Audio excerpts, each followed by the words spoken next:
thank you so much for being here. My name is Jessica Davidman, and I am the admin coordinator for the Champion Provider Fellowship, helping for the transition from Alana to whoever we hire next. And Wagato will be on in a moment.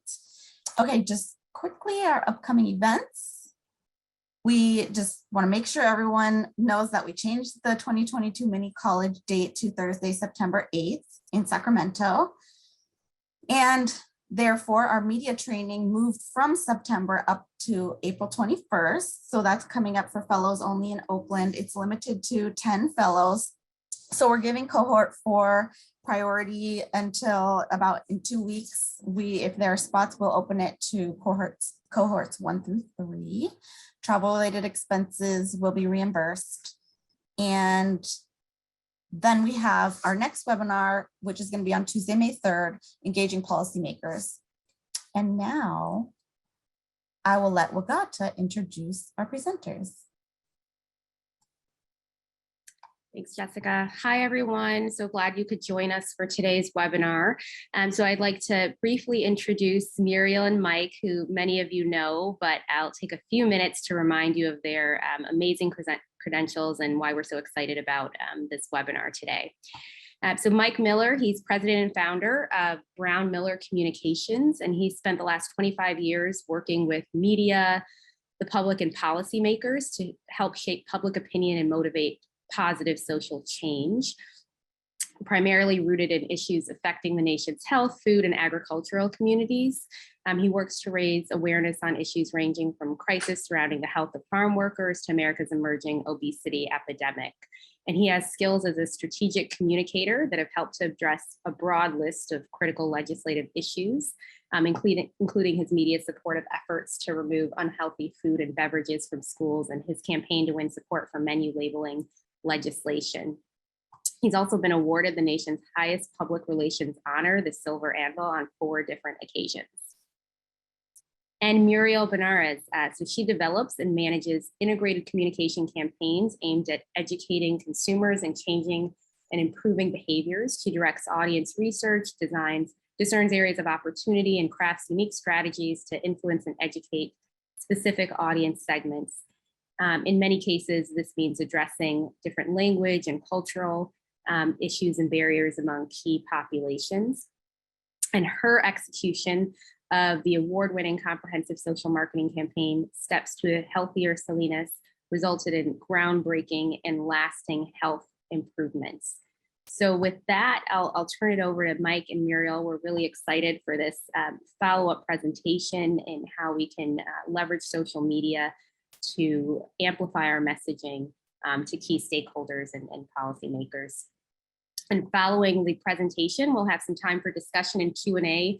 Feel free to log those questions as you have them in the chat. Jessica's keeping an eye on that. Thanks, everyone.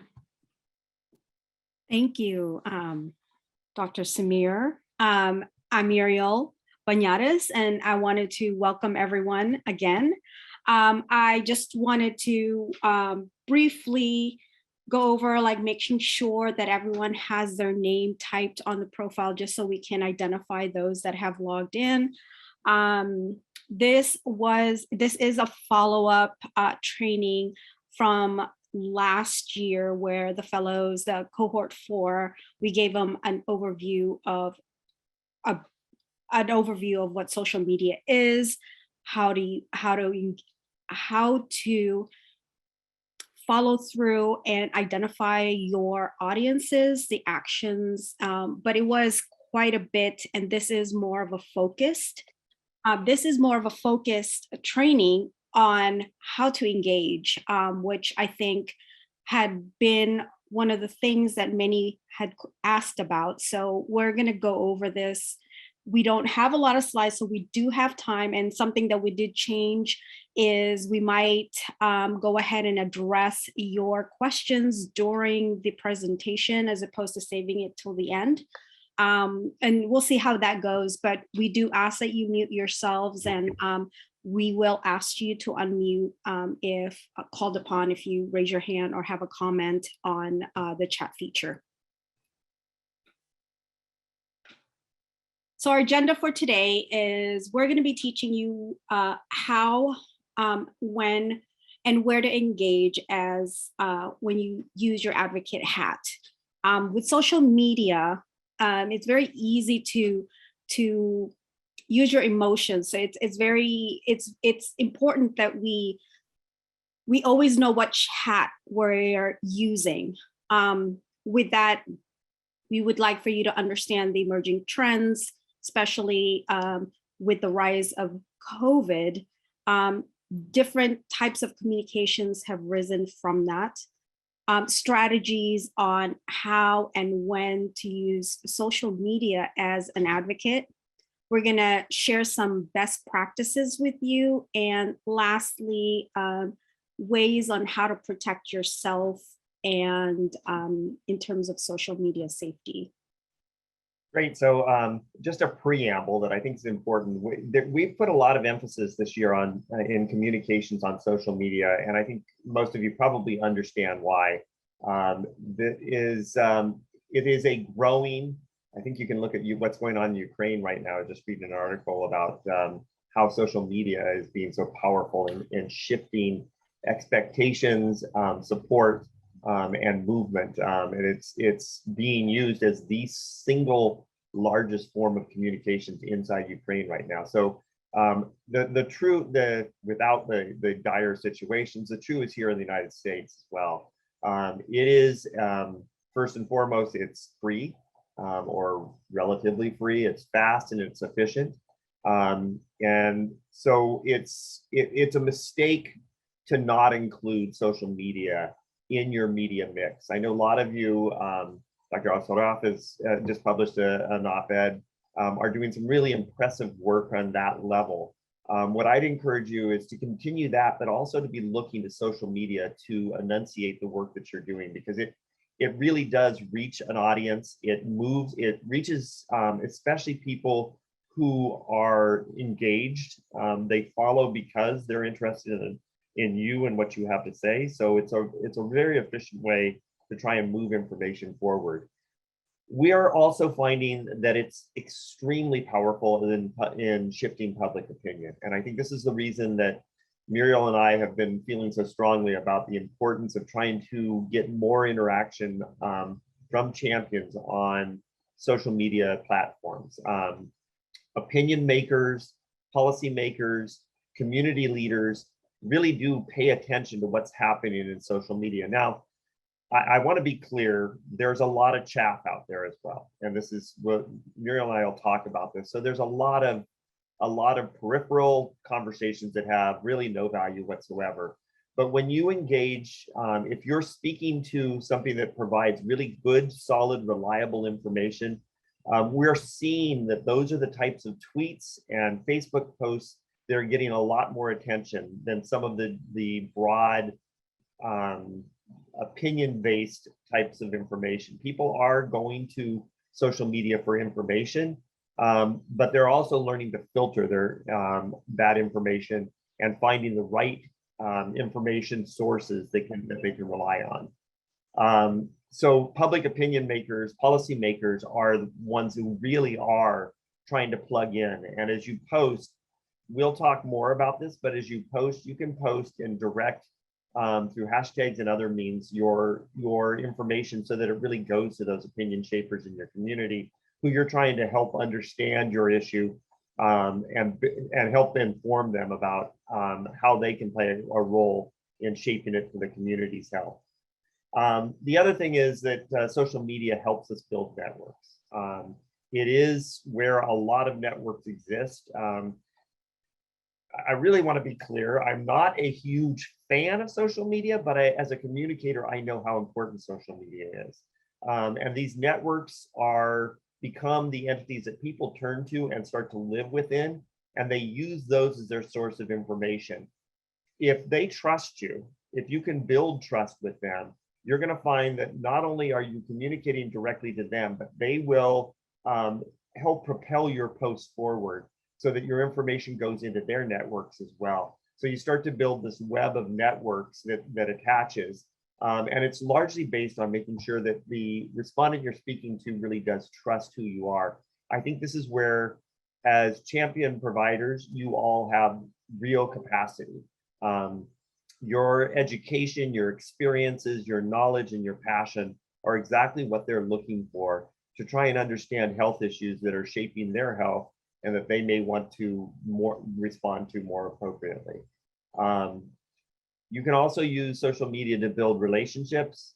And it can, and we're seeing this is happening in higher and higher numbers. It really can inspire direct action. We're not going to talk a lot about that right now, but Black Lives Matter used social media extremely well to take a outrage and turn it into real action and community action, and to sustain that for a very long period of time. So it's something that you should think about as a possibility.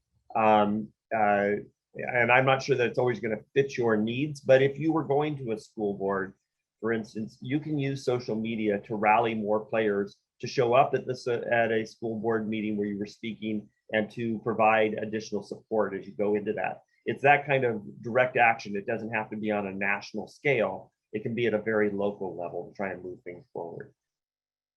One of the key reasons that I really like social media is because we are finding that journalists are regularly turning to social media to find good, reliable news sources. And this is one of the reasons that I'd love to see more champions using social media to try and build a recognition about you and your knowledge base and information that you have, so that when they are writing stories, they go back into their folder of people that they've read posts from and say, you know, this person seems like this might be a real strong player and somebody we should be connecting with. So being a news source, I think, can be a real value, especially when you're discussing emerging local issues. Local journalists are trying to find the right person to speak to, and often your post can help direct them to you, so that you then can have an even larger platform to speak to a bigger public by working through them. And then I think just as important is, and one of the whole reason that we believe social media is so important, is it is a platform for educating and inspiring people. People are looking for good information. They're looking for somebody they can count on.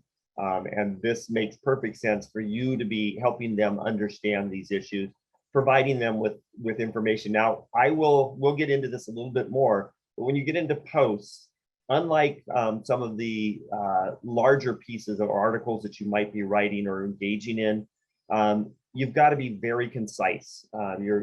This is not a place for dialogue. It's a place for you to insert a key piece of information, and then to graduate it up into a bigger discussion once people start to engage in all of that.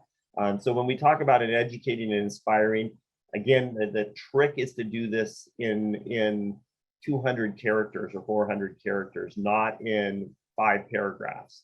You've got to be able to just launch some information, provide a link out to reliable information, and then people will move forward. And I have to say, I think, again, I'm sorry, I'm all wrapped up in Ukraine right now, but Ukrainians have been using social media to combat one of the biggest propaganda nations in the world, Russia, which has been putting propaganda out there. They have individuals, as well as the Ukrainian government, have been doing an amazing job. You guys may have been watching this, of combating that misinformation. As soon as something is loaded out by their opposition, they're out there immediately responding to it, undermining it, putting the honest facts out there, and keeping the opposition from being able to have a platform that's not based on fact, to instead providing I was going to say their countrymen, but also the entire world, with real information that counters all of that. So when you think about social media, again, I think it has incredible legs on a local community level of really inspiring people, educating people, building the networks you want, and shifting public opinion. And that's why we wanted to have this conversation with you today. And a first step that you'll need to have is to have a plan. And as Mike mentioned, we want bites of information because it takes a while to, one, have some sort of awareness, understanding, these steps of engagement that you see in this chart. It does take time. So you want to set your goals and make sure they're focused, they're actionable, and they're concise. And then you want to do your research.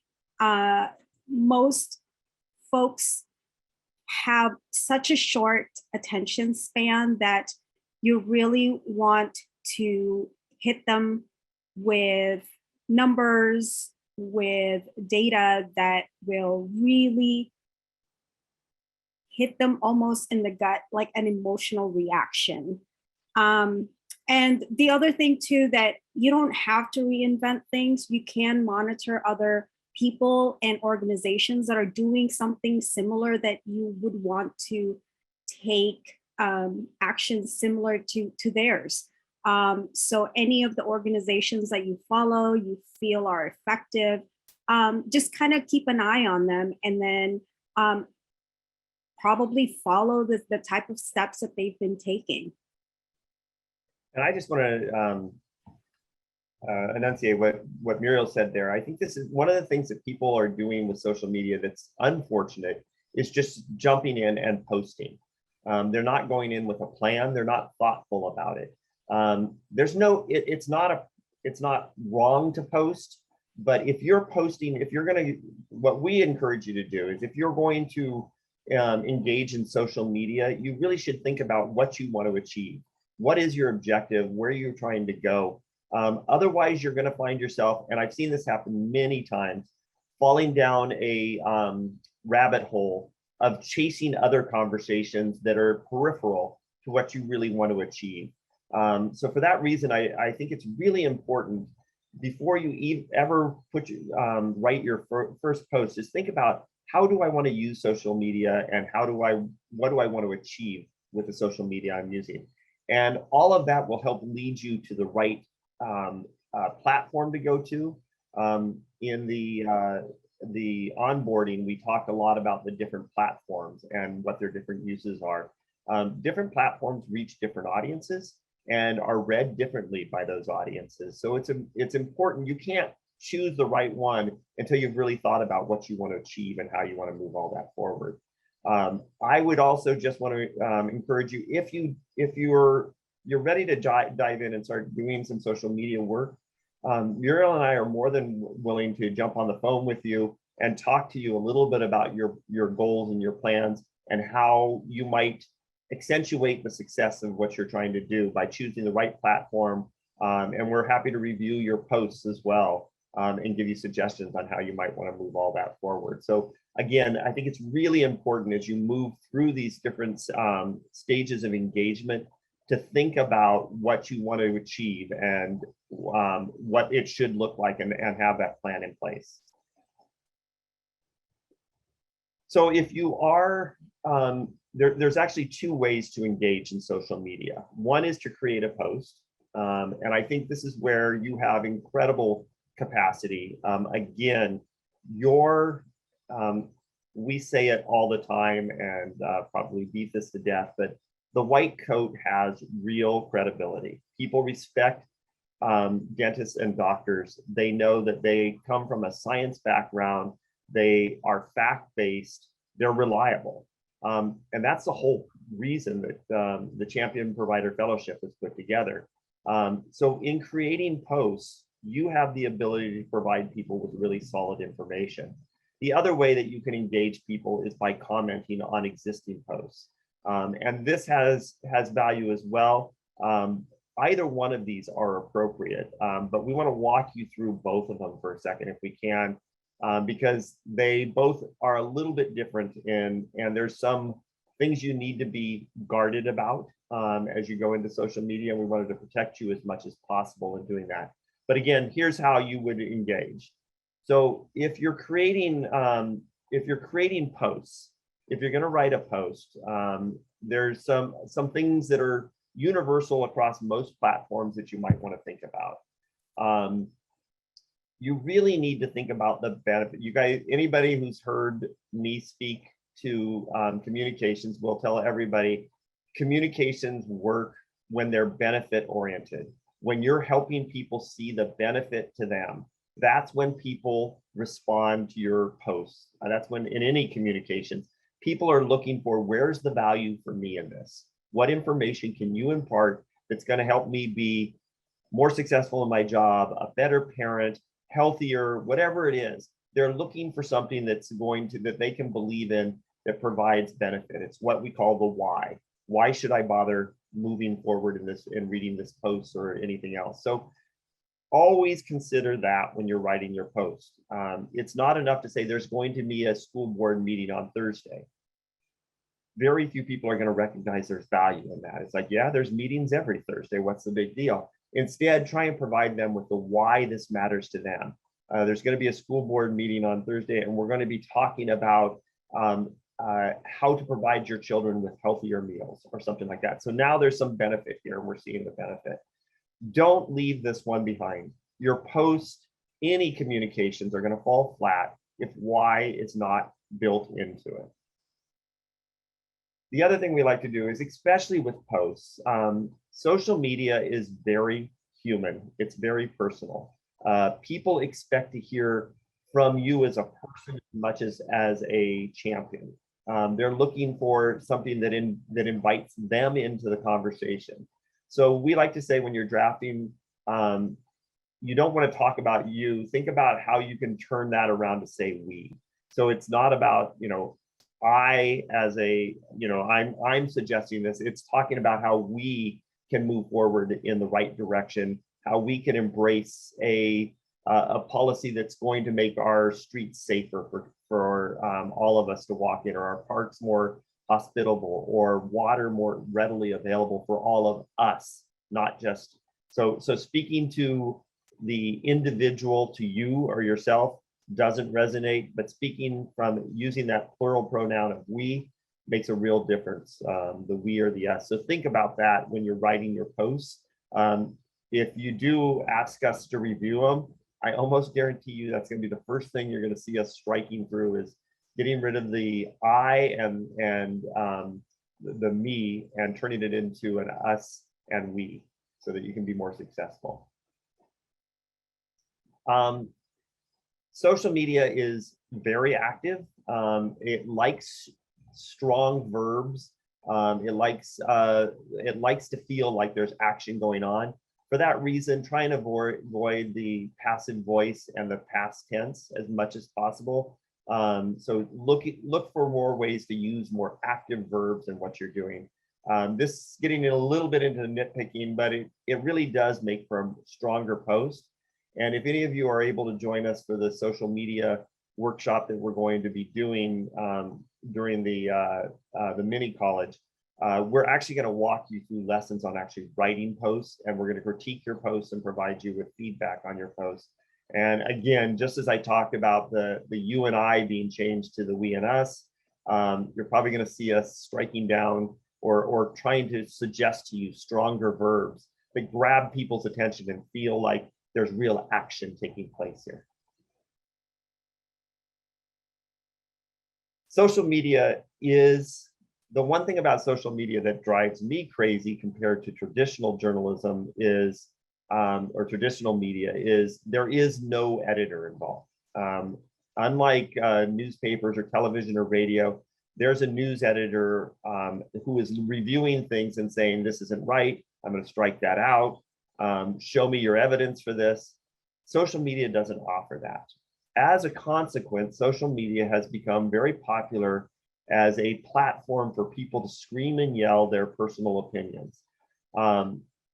That works for some entities, but it limits your audience very quickly. You start to build an audience who is already believes in what you're saying, if that's the case. So I would suggest, especially as champion providers, you can bring something different to the social media platform, not by preaching, but providing really good, strong educational information. The more you can reference other sites that are credible, referencing the CDC, referencing the American Medical Association, referencing different studies with a link, the more powerful your post is going to be, and the greater credibility you're going to have. And consequently, you're going to probably have followers who are of a like mind, who are looking for somebody who can provide them with good scientific information.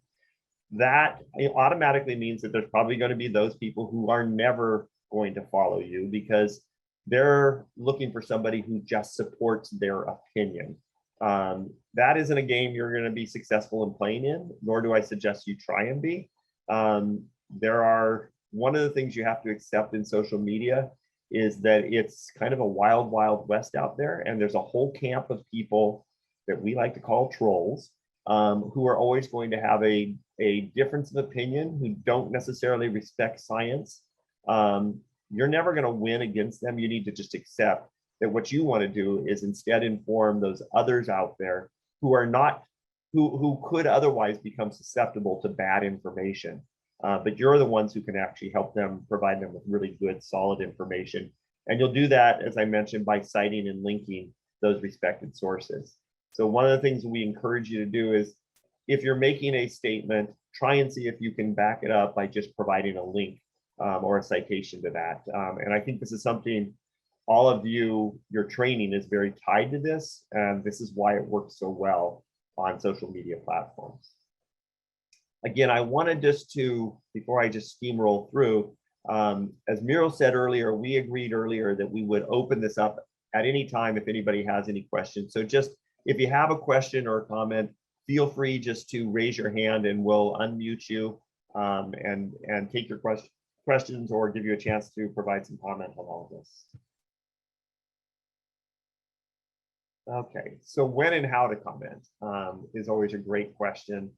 So unlike posting and creating a post, which I was just talking about, there is power in commenting as well.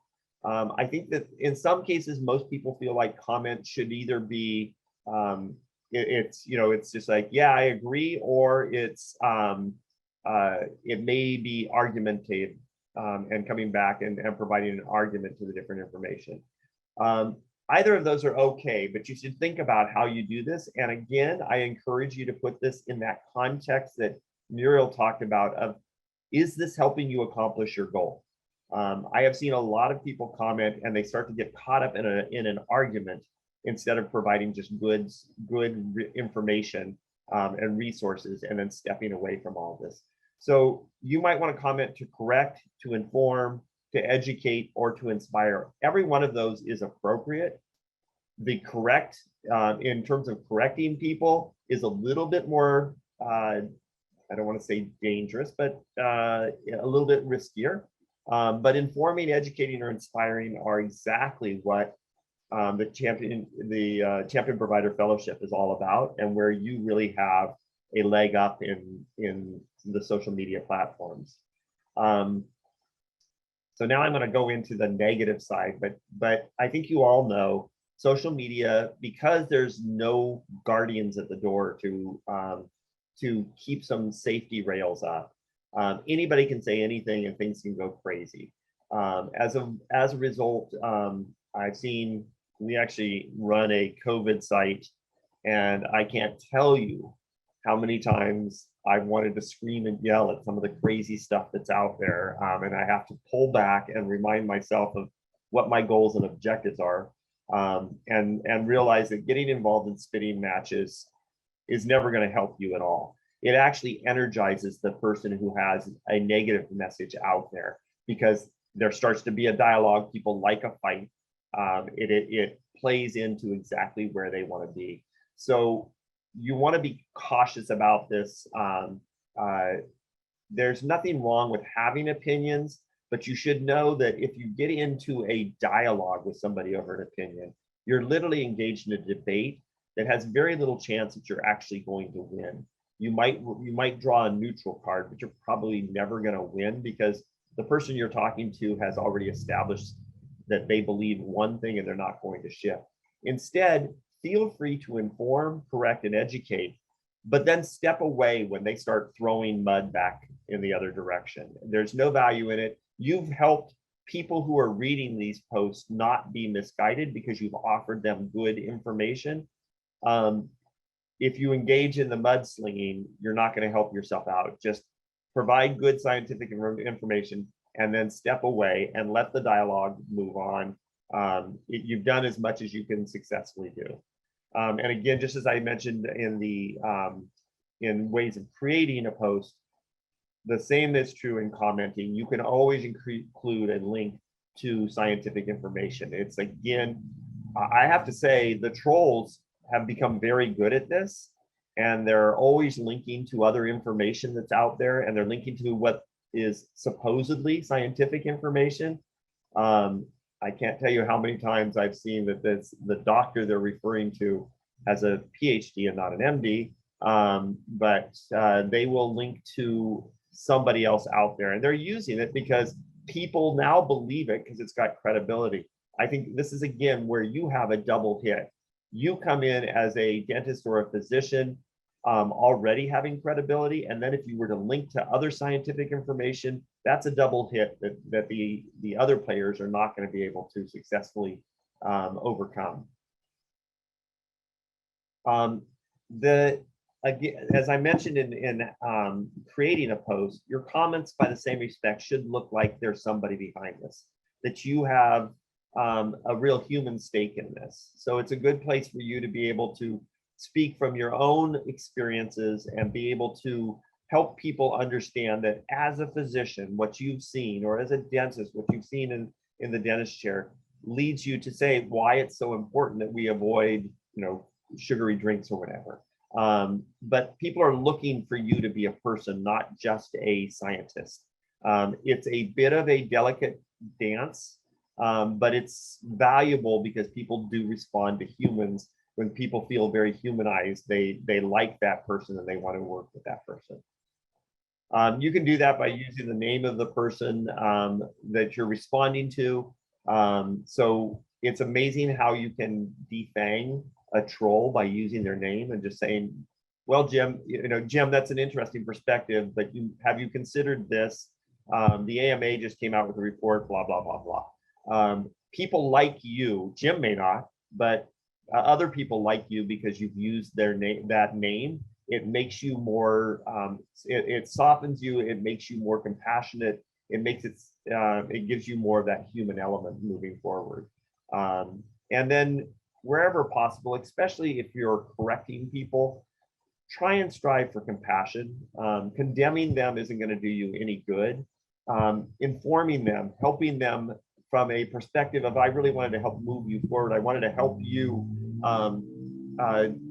have the best information possible is a much better than saying you're a raving lunatic and you don't know anything. Although I've certainly been tempted to try that a few times. And then really, I think this is critical. Partially what I said earlier about creating a post, but it's true in commenting as well. Just comment and then step back. You do not need to have a fight with them. You just want to be able to provide the information. It's not as much for the person who may have a crazy idea as it is to inform the general public who's also looking at this post. Oh, here's another way of seeing this. I'm getting a much better perspective now. I can understand this better. So don't try and retaliate. Make your statement and then step away from it. All right. Thanks, Mike. I may be breezing through these few slides because we're running out of time. I want to be mindful of time, but with what Mike said, you want to make sure you establish a voice and a tone that you carry throughout.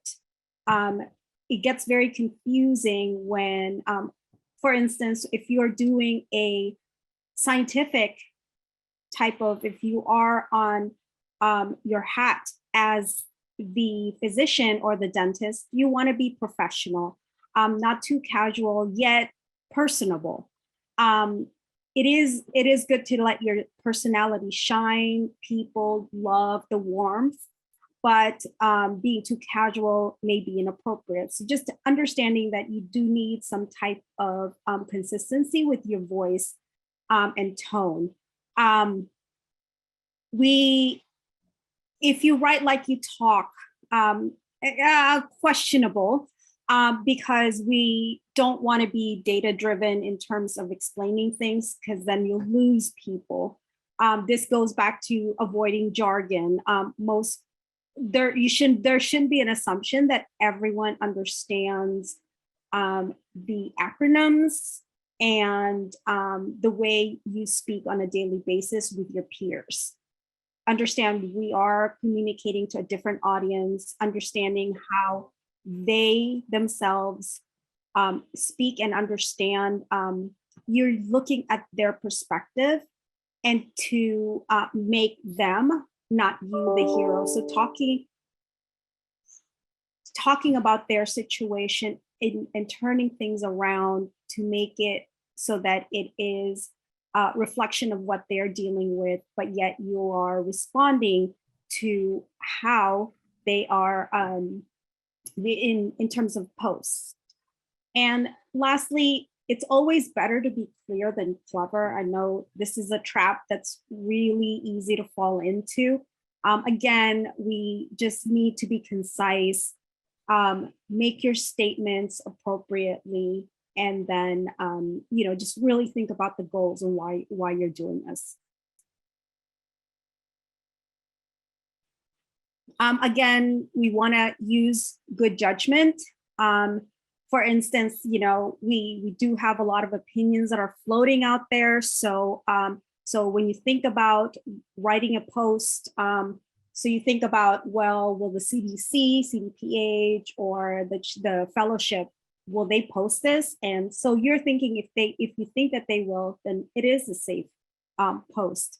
When you ask about the post that you've written, it's like, would a reasonable person understand and appreciate your message without being offended? That's the line. We don't want to offend people. We want them to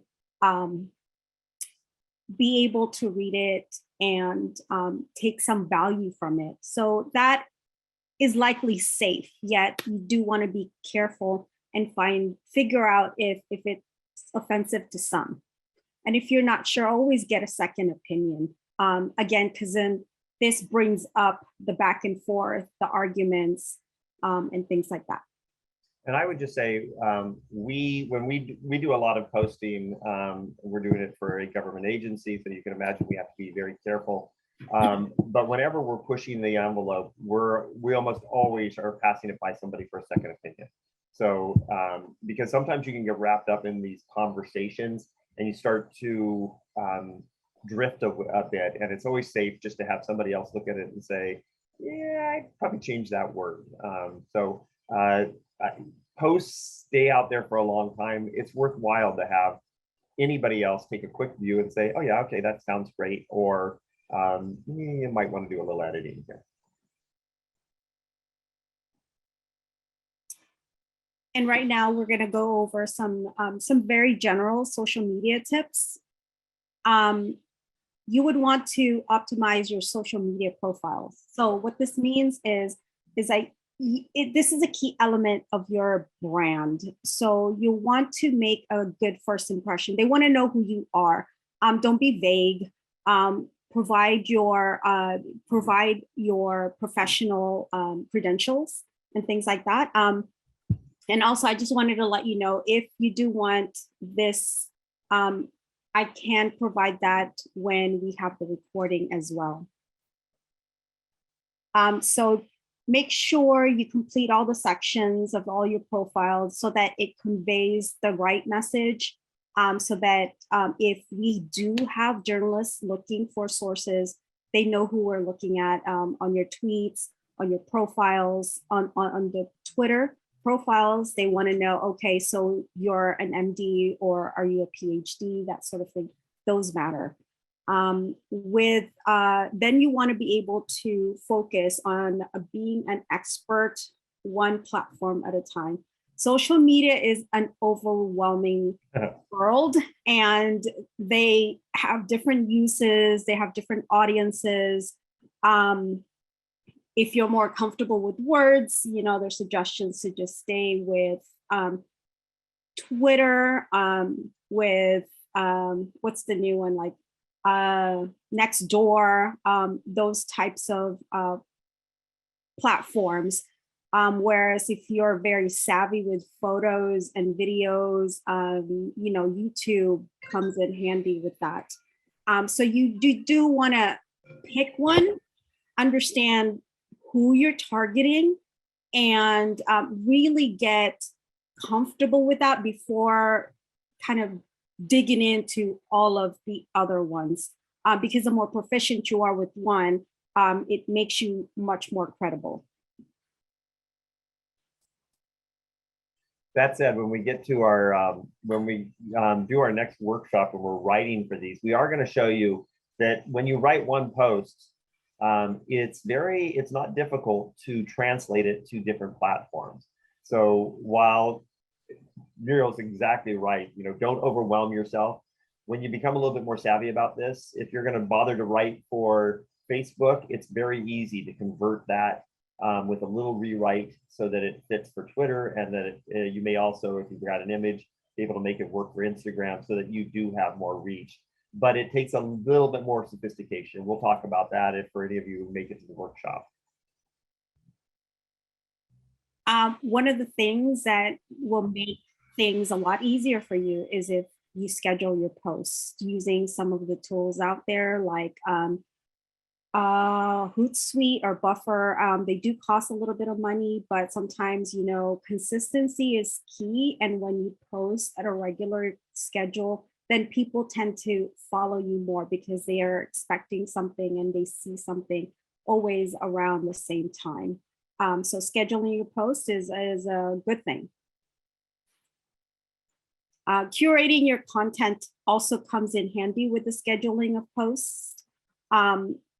You can make a plan for the week, and let's say you want to talk about a specific campaign, like with sugar sweetened beverages, and create your post for the week and then schedule them. So these are the types of things that can go hand in hand to make your life easier. You don't have to sit in front of your computer and look at the clock and then say, hey, I need to do this. Oh, I forgot about that. So curating your content plus scheduling your posts can be very, very useful, especially if you're really very busy.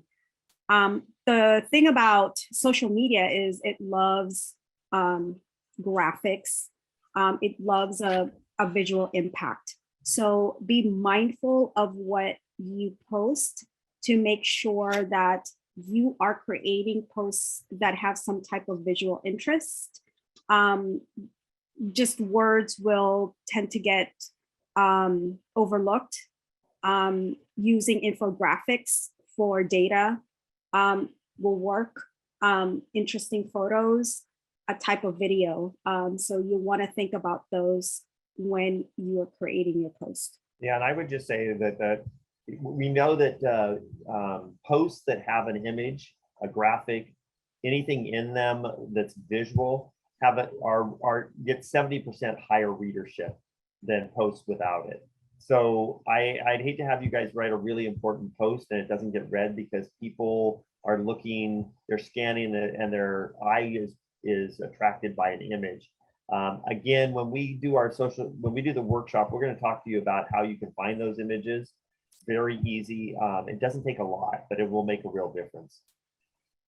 Right. And then using relevant hashtags to drive up your post is something that you can also use. What I mean by this is that if you wanted to reach the AMA on certain issues, then you tag them and then you use sugar sweetened beverages or obesity hashtags or COVID related stuff. So those are the type of things. And what it does is it just makes it easier for them to see your post if and when you tag and use hashtags.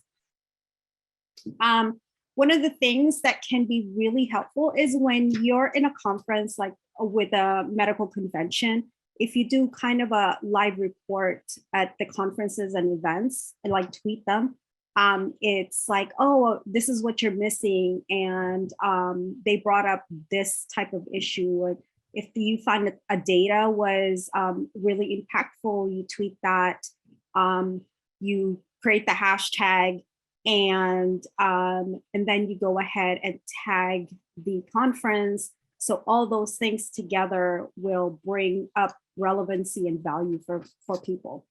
Yeah, and we've done this a lot, and we find that this is especially powerful in getting news reporters to discover who you are. They start to see you as a resource, and they may start contacting you. So playing it's kind of like playing the reporter at a conference. Again, you don't need more than a sentence, but just in saying, hey, I just learned this at this conference, people start to follow that, and they start to know who you are and start to rely on you. This one is you take part in Twitter chats. If you find that that there's an issue and a topic that's interesting to you and something that you know a lot of, take part in that, where you can inspire, educate, just like those goals that we talked about. Also, Twitter has just come up with, I believe it's, I forgot. I have to go back, but it's more of an audio, very much like Clubhouse, where you come in and you participate in some audio, more like a town hall kind of conference like meetings, and something to go into and investigate. And then if you do enough of them and they see you as a good resource, and they'll invite you to the quote unquote podium. And so those are the types of things that this is just elevating you more as a resource for people to use, whether it's the news outlets or for specific topics.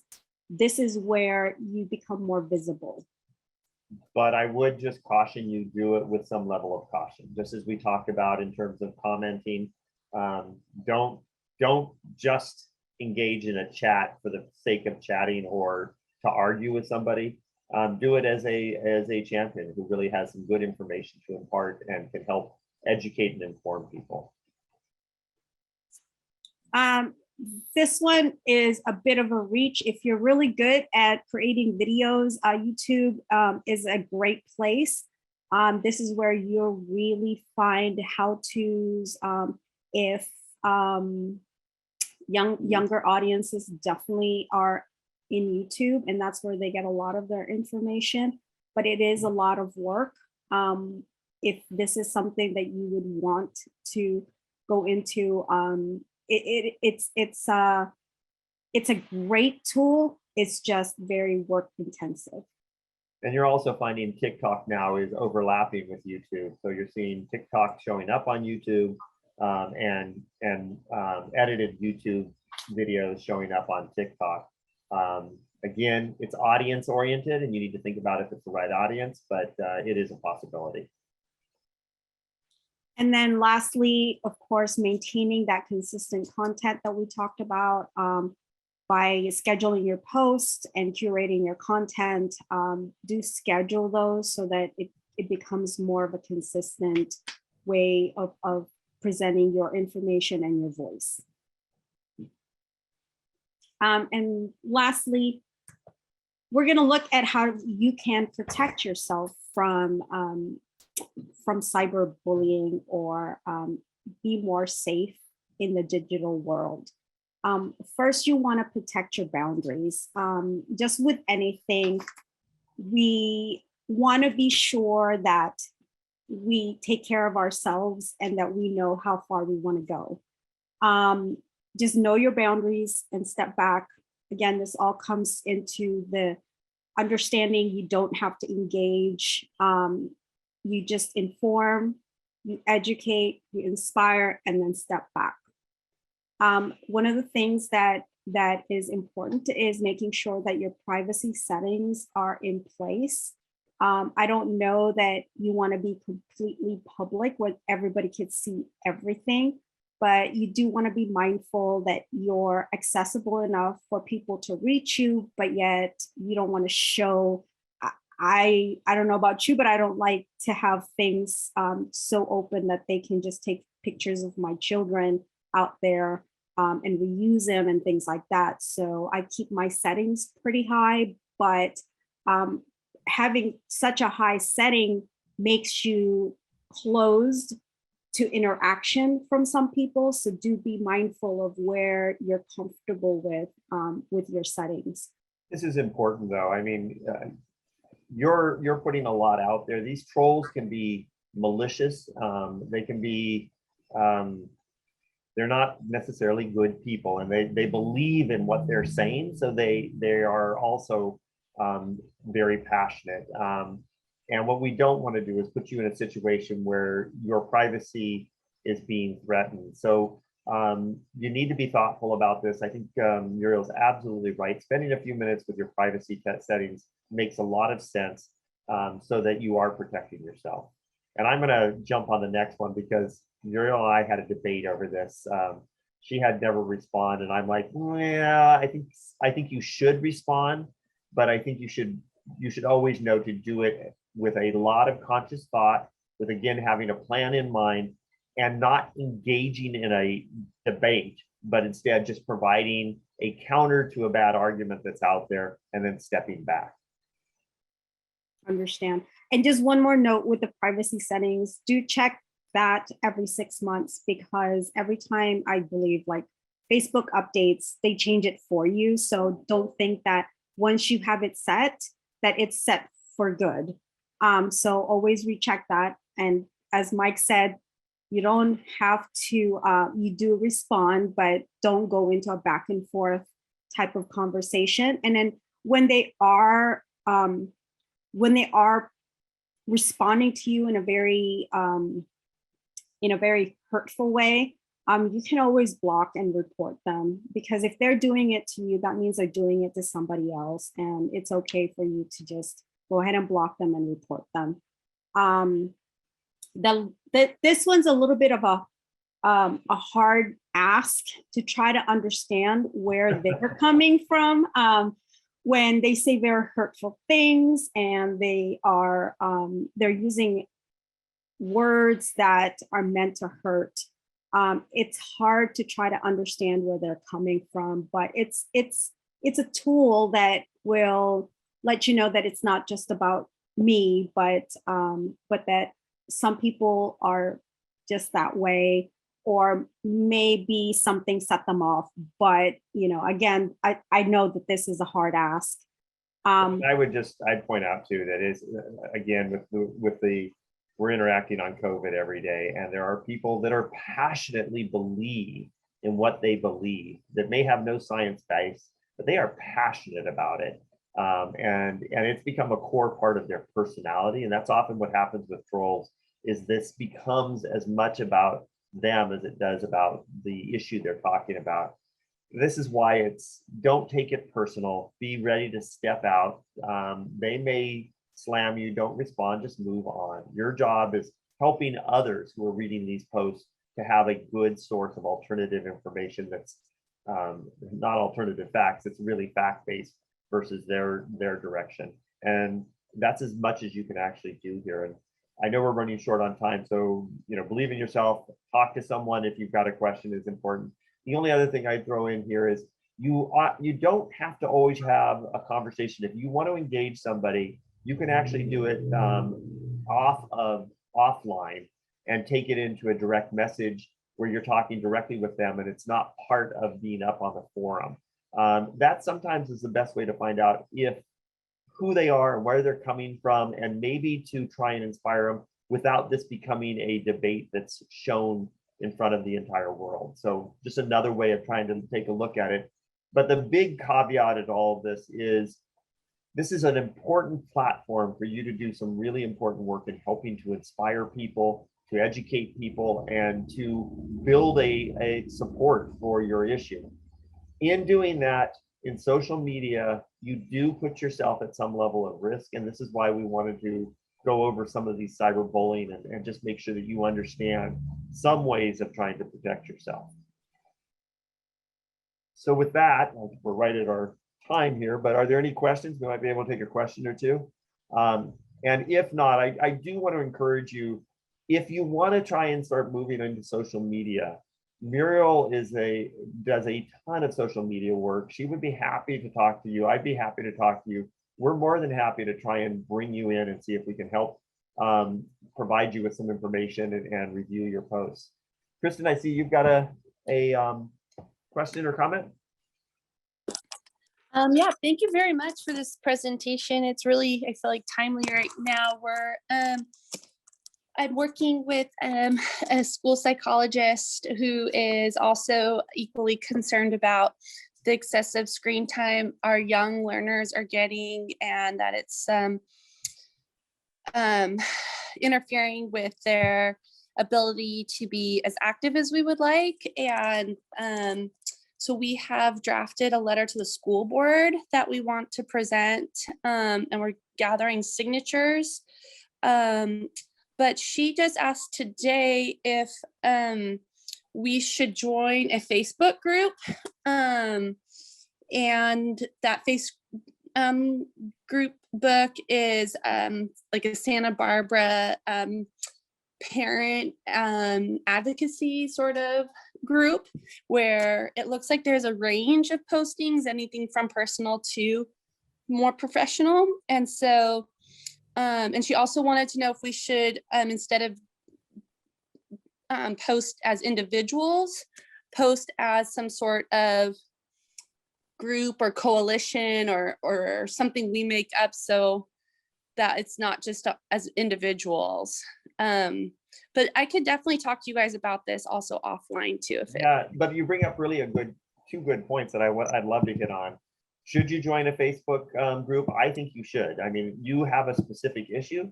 You have a very important perspective to provide.